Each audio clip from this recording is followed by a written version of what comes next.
Er det seriøst? Ja, kunne fanden er det seriøst? Altså, det er fiktion, ikke? Det er ikke noget, jeg har oplevet. Jamen, jeg har jo ikke ansat på okay, men synes du ikke, at det er mere på sin plads med en reel diskussion om, hvad handicap virkelig er for noget? Nej, vi er ikke noget ret langt. Nej, men I lovede, at jeg skulle fortælle nogle af mine, så skal vi diskutere det lovede jeg. Nå, okay, så læs bare din historie. Ja, jeg læser en af dem, ikke? Jeg starter en bløde ende. Er I ikke sikker på, at vi skal ligesom bruge tiden på at blive hold nu, det her sammen først? Altså, jeg læser den første her med borgherren. Det er sådan en, der foregår på en borg. Ja, okay. Det bankede, sagde den pukkelrykkede hovmester. Borgherren så på puklen, grinede dumt og sagde, ja, okay da, så gå ned og luk porten op. Han trak sit lem til sig, og hvad? Hvad er der nu? Det siger man ikke. Jeg er nået 3 linjer ind i historien, så sidder du allerede og gisper. Sådan har jeg aldrig behandlet din historie. Hold nu kæft. Han trak sit lem til sig, og hovmesteren rettede sig op, trak bukserne op og bukkede pænt. Borgherren fandt nu nøglen frem og låste hans håndjern op. Thank you, sir, sagde hovmesteren, og begav sig den lange vej ned ad de mange trapper mod borgens sydport. Borgherren tog et par lette frem og tilbage tag på lemmet. Nej, hold op. Lad mig nu lige fortælle, ikke? Så gik han ind i nabostuen, tog pisken, som stod bag døren, og lukkede den.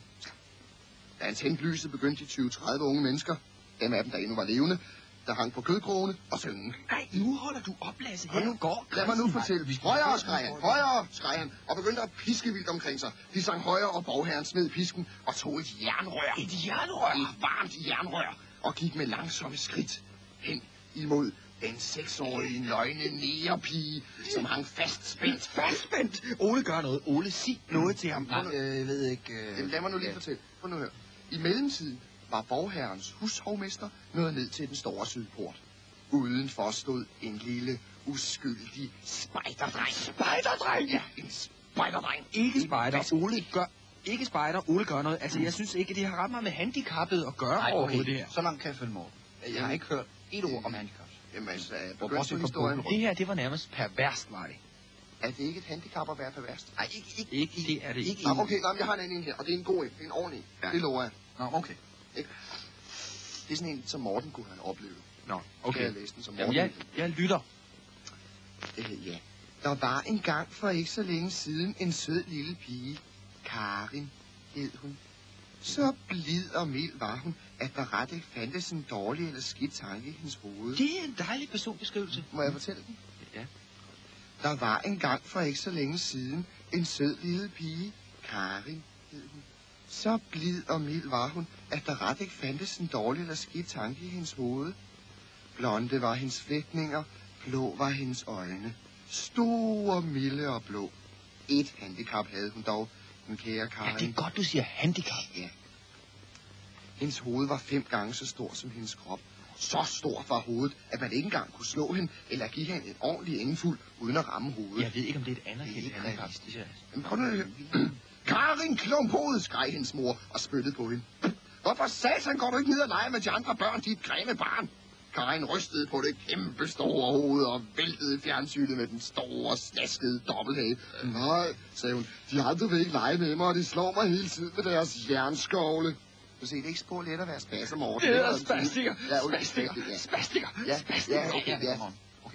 Jernskovle, sagde moren og kastede en gaffel efter hende. Det kan jeg sgu satme godt forstå. Du er fandme så skide grim, dit afskyelige afskum. Og i øvrigt, Karin Klumphoved, er det din skyld, at min skedeåbning er lige så stor som dit store afskyelige fede kødhoved? Karin smilede uforstående og rev med den ene kind gardinerne ned. Nej. Moren trampede i gulvet. Du er vammel, skreg hun. Du er fanden gale mig vammel. Stor, styg, grim, fed og vammel. Altså, du kommer ikke i himlen. Ikke hvis du fortsætter på den måde. Du kommer ikke i himlen. Ja. Karin kunne mærke, at hun skulle til at græde og blev meget våd imellem benene. Hun kunne mærke, nu kan det være nok. Lasse, hvorfor skal du hele tiden være så pervers i alt, hvad du... Jeg er ikke pervers. Jeg synes nok, det er lige grotesk. Det her, det startede så dejligt. Det startede så godt. Du har fat i mange gode ting. Ja, god start. Hvad er det perverse? Jamen, det der med, hun bliver... Jeg vil slet ikke sige det, men det er så godt, det der med kammeraterne, det er godt, det med moren, forældrerollen, det er et aspekt, vi får ind i det, og... Det var ikke det. Ja, samfundet, ja. Nå.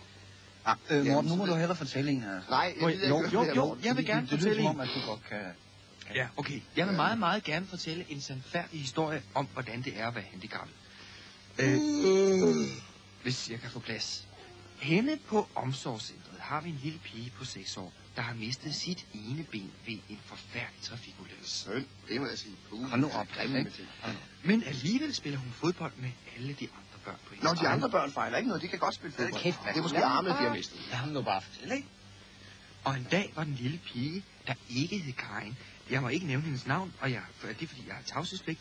Hun var ude at gå med sin støttepædagog.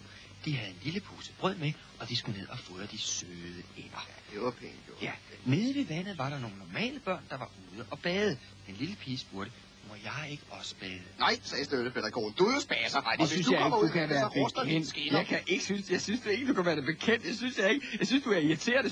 Siger du ikke også det, Ole? Hvad? Siger du ikke også det, Ole? Jo, det siger jeg. Ja, hvor kom jeg til? Ja, du kom til, at støttepædagogen oprindeligt var maskinarbejder, kom til skade med ryggen, og så kunne han ikke have almindelig arbejde, og så tog han pædagoguddannelse. Ikke? Ja. Ja, så er det min tur. Er det ikke mig nu, Ole? Jeg har jo. Det må være Lasses tur nu. Det er en lille mild en. Det er godt nok ikke en af dine, men den er sød og mild. Ja. Lille. Det er ikke noget med store hoveder. En svampet, fed mongol-dværg kom haltende ned ad Gåsebrogade. Hun haltede, fordi hun lige var opereret for vand i knæet. Men hun kom altså haltende. Glad og fornøjet var hun, som mongoler og spasser jo er. Spastiker. Som mongoler og spasser og spastikere jo er. Lykkelige folk. Hvad hun ikke vidste, var, at der bag ved hækken stod en sadistisk grim blotter og rev den ikke. Nej, jo, savlen og sveden klaskede ned af hans stigerne, stinkende krop. Han lukkede øjnene og trådte ud på Gåsebrogade. Og i samme nu gled mongol-dværgen i en gammel brugt kanyle, snublede og faldt forover. Hvad laver den kanyle der? Jamen, det er ikke et sted for narkoman. Det er en narkoman, der har tabt en AIDS-kanyle. Det gør mange steder. Altså, mongol-dværgen gled over den og faldt ind mod sadistblotteren. Og hans store, fede AIDS-virus smittede lem. Nej, så holder det på. Så holder det ind, mongol-dværgen. Nu kan vi ikke stop med øjenhuler. Vent, det er